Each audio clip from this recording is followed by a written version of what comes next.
কিছু একটা হয়েছে মনে হচ্ছে। কি হয়েছে?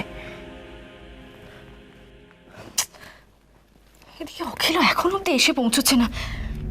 কি যে করি না। একটা ফোন করে দেখি তো।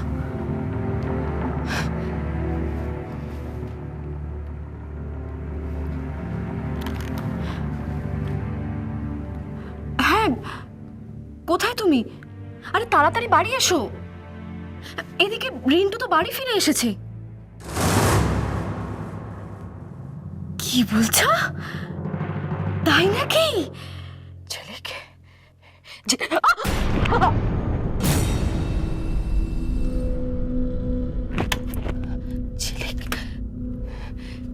ঝিলিক ঝিলিক যে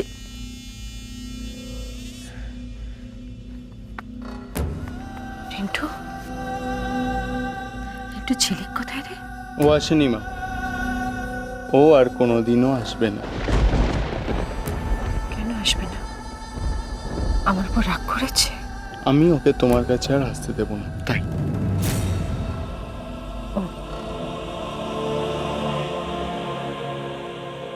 তুই ঝিলিককে আসতে দিবি না? কেন আসতে দিবি না? আমার কাছে ঝিলিকের আশাটাকে তোর উপরে নির্ভর করে। করে, আজকের পর থেকে আরো বেশি করে করে। মানে আমি তো তোমার কোনো প্রশ্নের উত্তর দেবো না। আজকে আমি তোমাকে প্রশ্ন করবো আর তুমি প্রশ্নের উত্তর দেবে। প্রশ্ন? মুখার্জি বাড়ি তুমি 2 কোটি টাকায় কিনেছিলে।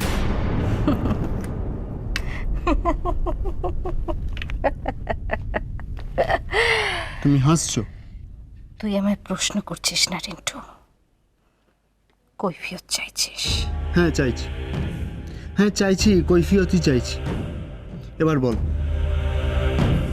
আমি কাউকে কৈফিয়ত দিতে বাধ্য নই। আমি তোমার ছেলে মা। মানছি তুমি আমার ছেলে, আমি স্বীকার করি তুমি আমার ছেলে, কিন্তু তুমি এতদিন কোথায় ছিলে? কি কর্তব্য করেছো তুমি আমার প্রতি? কোন অধিকারে তুমি আজকে এই কথা জানতে চাইছো? তুমি আমার মা, সেই অধিকারে। মা শুধু অধিকার পালানোর জন্য, তাই না? তুমি কিন্তু কথাটা ঘুরে দিচ্ছ। কেন? ঝিলিকের কথায় তুমি কেন মুখার্জি বাড়ি 2 কোটি টাকা দিয়ে কিনেছিলে? কেন? ঠিক আছে, কিনেছো, ফেরত দিয়েছো কেন? টাকা কি অত সস্তা? হ্যাঁ সস্তা। ঝিলিকের চোখের জলের থেকে টাকা আমার কাছে অনেক বেশি সস্তা। ঝিলিকের চোখের জল? ওই মেয়েটা চোখের জল দেখিয়ে তোমাকে হাত করেছে, আর তুমি ওই মেয়েটাকে বিশ্বাস করে ওর পেছনে সব টাকা পয়সা উড়িয়ে দিয়েছো। তুমি জানো ও চোর? হ্যাঁ জানি আমি ও চোর। আর কি জানো? আমি জানি ও সৎ। সৎ? আর কিছু? এর থেকে বেশি আমার কিছু জানার দরকার নেই। বাহ, তোমার আর কিছু জানার দরকার নেই। আর কিছু না জেনেই তুমি বলে দিলে যে ও সৎ। চোর সৎ হয় মা? যে মানুষটা নিজে মুখে স্বীকার করে যে সে চোর, তার সততা নিয়ে আমার কোনো প্রশ্ন নেই। তাই তুমি ওর নামে সব সম্পত্তি লিখে দিচ্ছিলে, তাই না?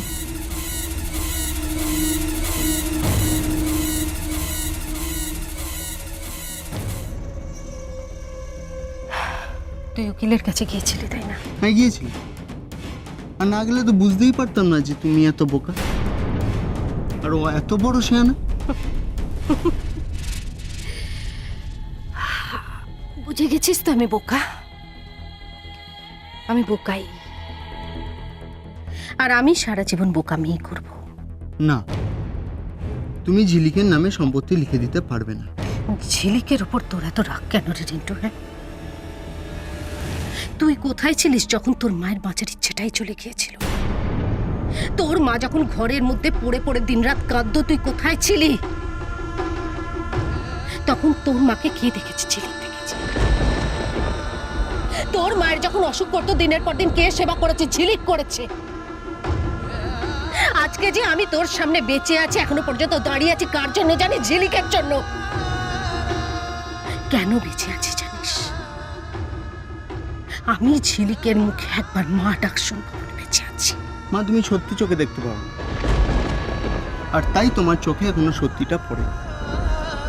ঝিলিক তোমাকে এত ভালোবাসে যে ও নিজের থেকেই তোমার চোখের ওষুধ বন্ধ করে দিল। অখিল তোকে ভুল বোঝাচ্ছে রিন্টু। তুই অখিলের কথা শুনিস না। বেশ, তুমি সব সম্পত্তি আমার নামে লিখে দিয়ে এটা প্রমাণ করিয়ে দাও যে অখিল বাবু আমাকে ভুল বুঝিয়েছে। ঝিলিক তোমার থেকে সম্পত্তি হাতাতে চায়নি। পারবে? কোনো প্রশ্নই আসে না। কেন? কারণ আমার সম্পত্তি, আমার যা কিছু আছে সব ঝিলিকের জন্য, অন্য কারণ না। আমাকে ছেড়ে তো তুই চলে গিয়েছিলি, আমার সম্পত্তি ছেড়ে যেতে পারছিস না, তাই না? আমাকে তো তোমার সম্পত্তি রক্ষা করতে হবেই মা, যে করেই হোক। কি করবি তুই? কি করে বাঁচাবি আমার সম্পত্তি? হ্যাঁ, এতদিন তুমি যা করেছো তা করেছো, এবার সবকিছু আমি করব। আমি। রিন্টু শোন, রিন্টু তুই কিছু করিস না।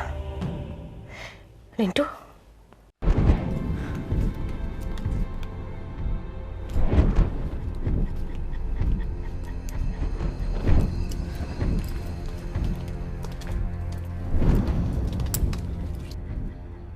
কি হয়েছে? কি হয়েছে সে তো তুমি বলবে। এখন অত কথা বলার সময় নেই। খালি এটুকু জেনে রাখো, রিন্টু এখন আমাদের হাতের মুঠোয়। সে তো আমি বুঝতেই পারছি। আর এদিকে এদিকে তো মনে হচ্ছে মায়ের ছেলেতে মিলে আবার লেগেছে। তুমি নির্ঘাত উল্টো চাল চেলে বেঁচে গেছো।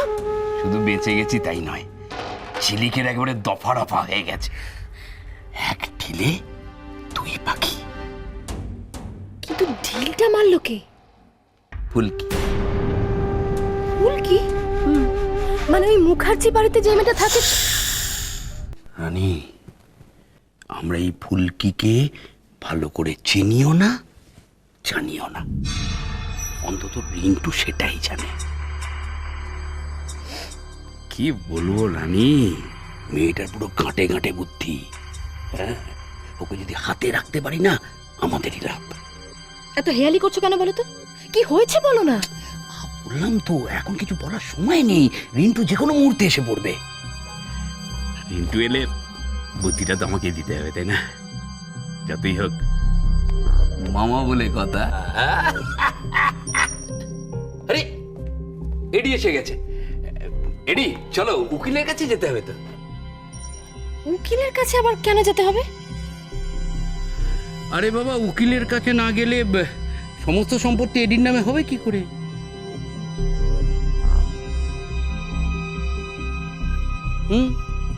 উকিলের কাছে গিয়ে কাগজপত্রগুলো তৈরি করতে হবে তো। চলো চলো।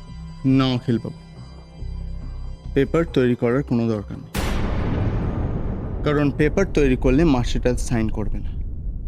আমি বুঝে গেছি।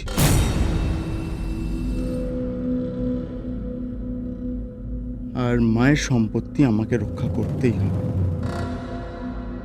কেউ আটকাতে পারবে না। ঝিলিক আমার থেকে মায়ের কাছে বেশি প্রিয় হয়ে গেছে, তাই তো? ঠিক আছে, ঝিলিককে আমি আগে দেখব।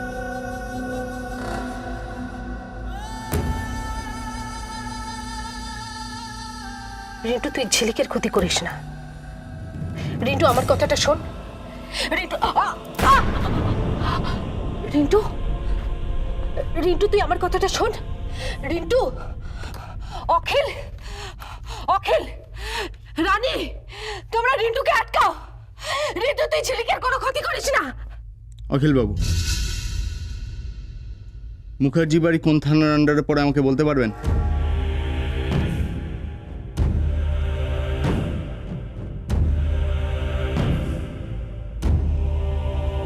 আরে বাবা, ঝিলিকের কথায় মিসেস রায়চৌধুরী এই বাড়িটা কিনে ফেরত দিয়ে দিয়েছিলেন। এখন আদিত্য ওর মায়ের সব সম্পত্তি বুঝে নিতে এসেছে। এই হিসেবের মধ্যে কিন্তু এই বাড়িটাও বাদ পড়বে না। তাহলে তাহলে এই বাড়ির মালিক কে পিসি ঠাম্মা? আদিত্য। আর আদিত্য হলো আমার বন্ধু পিসি ঠাম্মা। তোমায় ছাড়া